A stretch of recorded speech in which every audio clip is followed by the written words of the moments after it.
Assalamualaikum warahmatullahi wabarakatuh. Selamat pagi anak-anak. Semoga kita dan keluarga selalu diberikan kesehatan dan keselamatan oleh Allah Subhanahu wa taala. Amin amin Allahumma amin. Kembali lagi dengan saya Pak Taufik di kelas 7H ini. Pada kesempatan kali ini kita akan membahas mengenai beriman kepada malaikat-malaikat Allah. Sebelum masuk ke materi, kita akan membahas terlebih dahulu apa itu iman.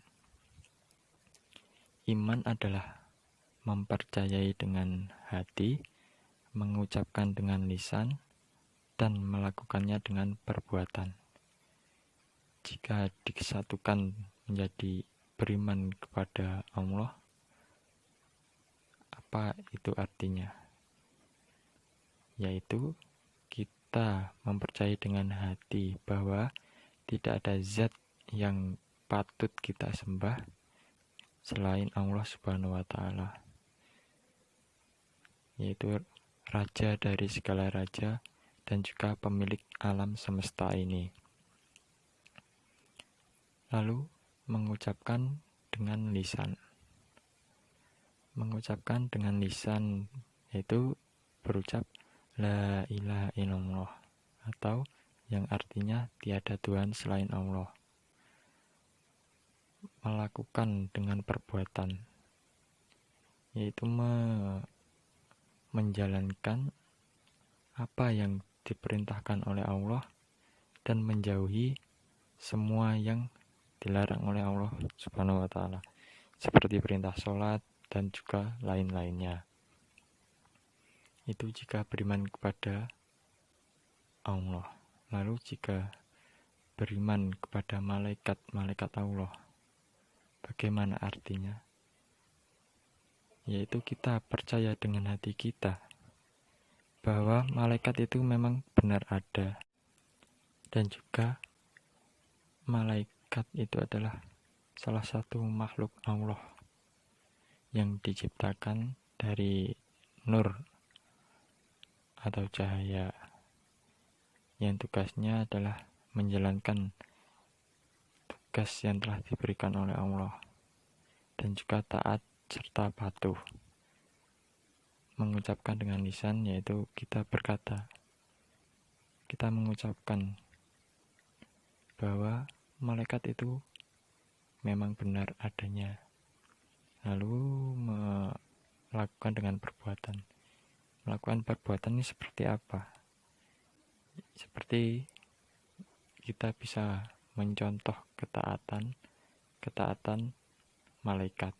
Nanti ini akan kita bahas di dalam materi nanti.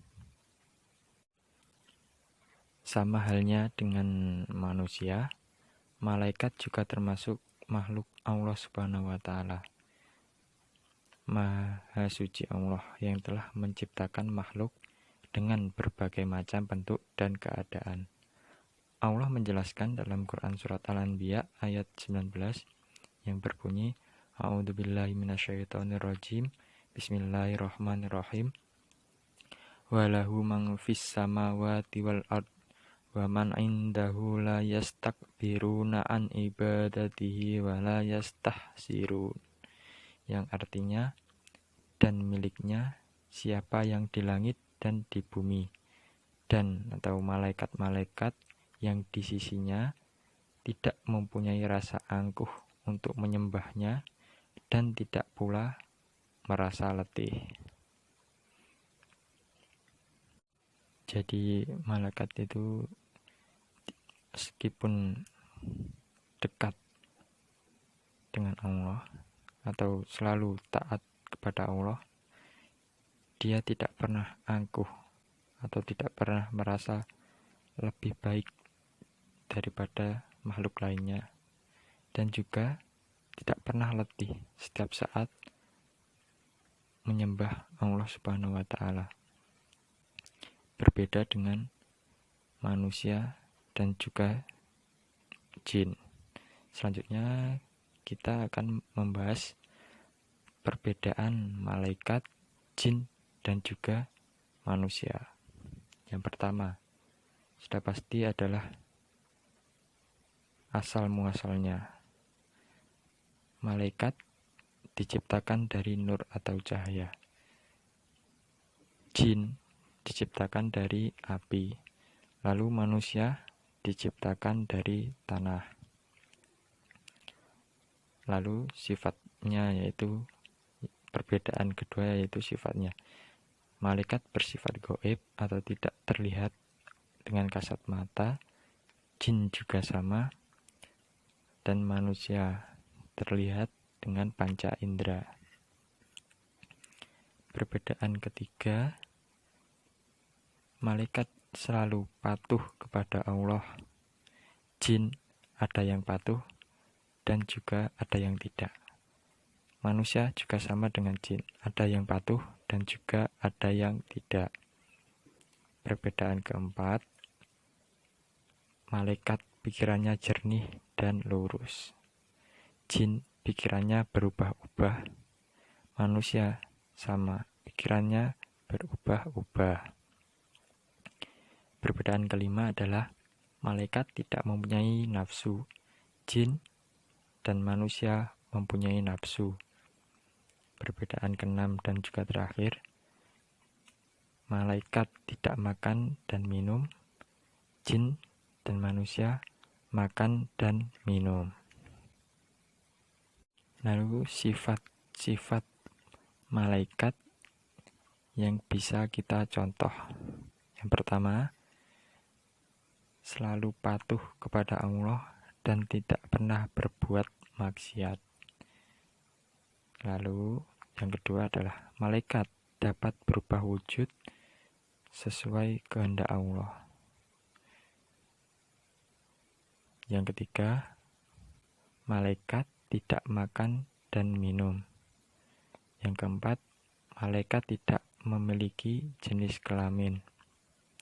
Yang kelima, malaikat tidak pernah letih dan tidak pula berhenti beribadah kepada Allah Subhanahu wa Ta'ala. Yang keenam, malaikat senang mencari dan mengelilingi majelis zikir. Jadi kalau kita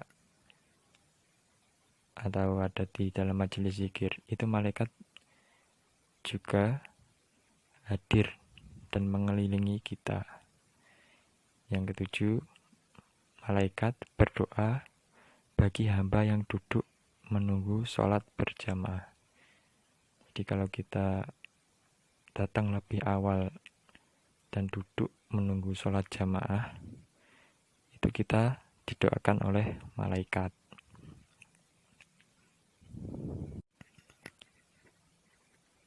Lalu kita akan melanjutkan mengenai nama dan tugas malaikat.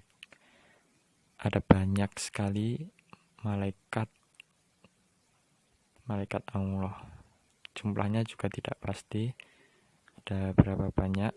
Namun di sini kita akan membahas 10 malaikat beserta tugas yang diberikan Allah kepada mereka. Yang pertama adalah malaikat Jibril. Malaikat Jibril bertugas untuk menyampaikan wahyu kepada nabi-nabi. Yang terakhir, nabi yang diberikan wahyu oleh malaikat Jibril sudah pasti adalah Nabi Muhammad. Yang kedua adalah malaikat Mikail. Malaikat Mikail bertugas untuk membagikan rezeki yang diberikan Allah. Membagikan rezeki yang diberikan Allah kepada makhluk-makhluknya. Jadi tugasnya ini malaikat Mikail adalah membagikannya saja. Yang memberi sudah pasti Allah Subhanahu wa Ta'ala. Yang ketiga adalah malaikat Israfil. Malaikat Israfil ini adalah peniup sangkakala, yaitu pertanda datangnya kiamat kubro atau kiamat akhir atau kiamat besar. Yang keempat adalah malaikat Izrail. malaikat Israel bertugas untuk mencabut nyawa makhluk hidup, bisa manusia dan juga bisa hewan. Yang kelima adalah 56, malaikat mungkar dan nakir. Malaikat mungkar nakir bertugas menanyai manusia yang telah di alam kubur, seperti siapa Tuhanmu, siapa nabimu, apa kitabmu, dan lain-lain. Kita mungkin sering mendengarnya dari mudin kalau kita biasa ikut berziarah mengantarkan orang yang meninggal ke tempat tidur terakhirnya. Yang ke-7, malaikat atid. Malaikat atid bertugas mencatat amal buruk yang kita perbuat. Lalu malaikat raqib atau kebalikannya dari malaikat atid, yaitu mencatat amal baik yang kita perbuat. Jadi amal baik yang kita buat itu tidak usah kita catat atau kita tulis sendiri, itu sudah tugas malaikat raqib. Lalu yang ke-9 adalah malaikat Ridwan. Malaikat Ridwan adalah penjaga surga. Yang ke-10 adalah malaikat Malik. Malaikat Malik bertugas untuk menjaga pintu neraka. Selanjutnya, hikmah apa saja yang bisa kita ambil dari ketaatan malaikat. Yang pertama adalah memberi motivasi kita untuk selalu taat dan bertakwa kepada Allah Subhanahu wa Ta'ala. Selanjutnya, selalu berhati-hati dalam bertindak dan termotivasi untuk selalu berbuat kebaikan. Ini mungkin karena kita yakin bahwa malaikat raqib selalu mencatat kebaikan kita, dan juga malaikat atid juga siap mencatat segala keburukan yang kita berbuat. Yang ketiga, hikmahnya adalah memberi rasa optimis untuk selalu berusaha, karena Allah Subhanahu wa Ta'ala akan memberi ilmu melalui malaikat Jibril dan memberi rezeki melalui malaikat Mikail. Yang keempat, memotivasi kita untuk selalu beramal soleh karena bekal itulah yang kita bawa kelak ketika meninggalkan dunia untuk menghadapi pengadilan Allah Subhanahu wa Ta'ala. Yang kelima adalah menyadari bahwa sesuatu yang gaib itu ada, meskipun kita tidak bisa melihat secara langsung dengan panca indera kita.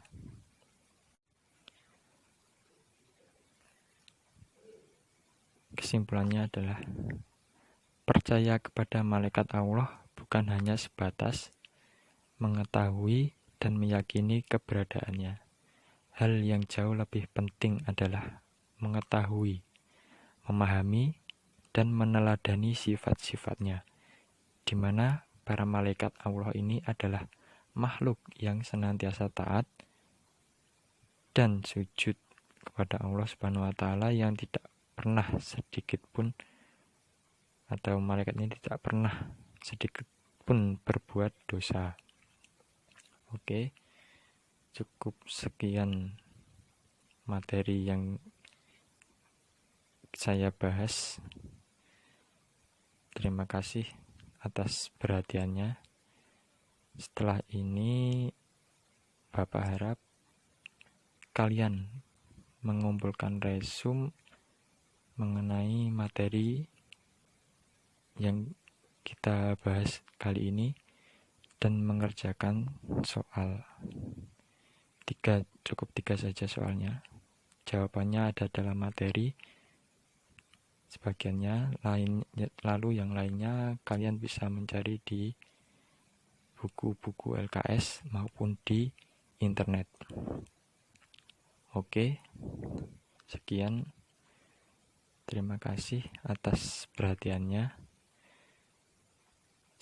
Selamat beraktivitas. Wassalamualaikum warahmatullahi wabarakatuh.